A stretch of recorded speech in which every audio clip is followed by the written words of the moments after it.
Thank you again, ladies and gentlemen. Thank you again, the judges. So where does the power come from to see a race to the end? It comes from within. And this is a simple fact. The power to achieve anything in life has to come from within at first. This is a quote from the famous sports movie, Chariots of Fire. And I'm using this quote simply because, in our case, as our NGO, we want to be able to highlight and detail to people what sports development could do. Sports development is something that we've talked about that could stop wars and could change lives. But not just that, for a simple fact. For example, I'll give myself as an example. Talking about team sports and the most popular sports in Nigeria, which is football, and laying the instance of why it's important for us to have a detailed academic performance plan, which is what we aim to put into the main structure for our policy at our NGO. While I was at university doing my master's degree, I wrote my topic, Assessment of European Football Clubs Efficiency. And what I did was I used parametric, non-parametric analysis, and I used data envelopment analysis to be able to study and find out football clubs that were more efficient. The football club that was the most efficient among all the football clubs I did my analysis on was Ajax, simply because they were able to use and maximize the academic products that they had to be able to get some type of financial remuneration for the football club. Now, all these things could be achieved if you have an academic performance plan and you have what we call the 3 cycles. You have a macro cycle, you have a meso cycle, and then you have a micro cycle. The macro cycle will consist of the coaching syllabus. A coaching syllabus is something where you could have all the criteria and everything you need to develop your football players. You have all of them in the coaching syllabus. Now, your coaching syllabus is all under your defined football philosophy. Football philosophy is, what kind of football team are you? Are you a counter-attacking football team? Are you a possession-based football team? What type of football team are you? That's what your football philosophy is. Now, after your coaching blocks, you now have where you have your individual coaching sessions. Now, this way, you already understand that everything that is going to be done as a sequence in your football club or in your football academy is going to be all predicted, all under your football philosophy. That way, you know that all the football players that you're developing at your football club will understand the facets of that type of football, brand of football that you want to play. And this is what we aim to bring in our foundation. We want to bring it in a way that, even at the national team level, we could have a structure. We could have people, we could have coaches, we could have scouts who understand what is needed for them when they're trying to go out and scout for football players. Now, this just doesn't end with like the team sports. We also have an idea for individual sports, like athletics. We want people to know, the scouts to know what they want to look for, and we want to aim to create a database where athletes, who are going to be found at the elementary level or secondary school level, we can have all their data stored up in our database, and all these outstanding talents could be followed, and we could make sure that their careers or their talents never peter out. This is one thing we want to ensure, that at the end of the day, we're able to create opportunities for more, because we want to create educated professionals. Not everyone who wants to be a football player or who wants to be an athlete should be able to do that.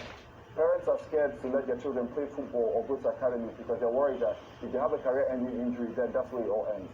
But with our NGO, we want to create opportunities for people to be able to play and also to be able to learn.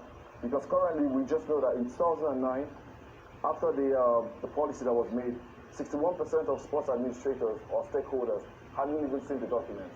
This is a figure that we aim to change. We do not want that situation happening again. We want to bring all the stakeholders involved and want to make sure that football and sports development is something that we push forward. I'll hand over to later. Like I said earlier, the 2 problems that tackles the sport development in Nigeria is funding and management. Now, according to stats, Nigeria has no structure in place to develop and train its coach, apart from the occasional CAF and FIFA short-term coaching courses.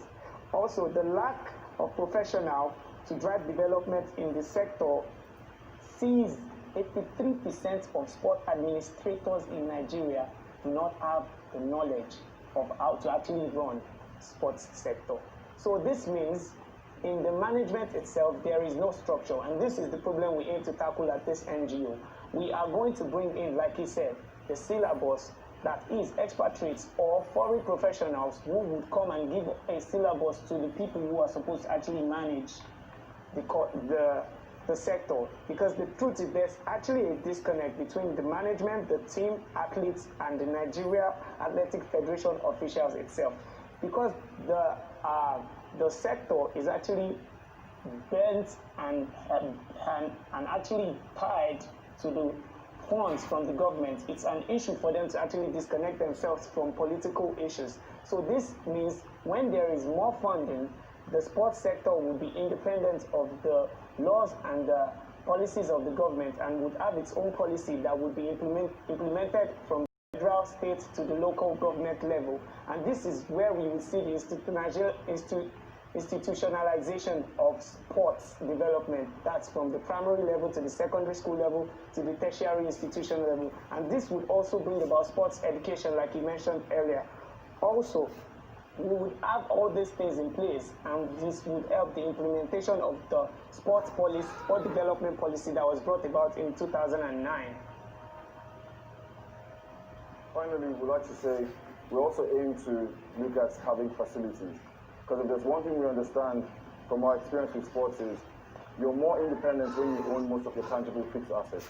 Now, what are your tangible fixed assets? Tangible fixed assets, I think they have to do like stadium, training facilities.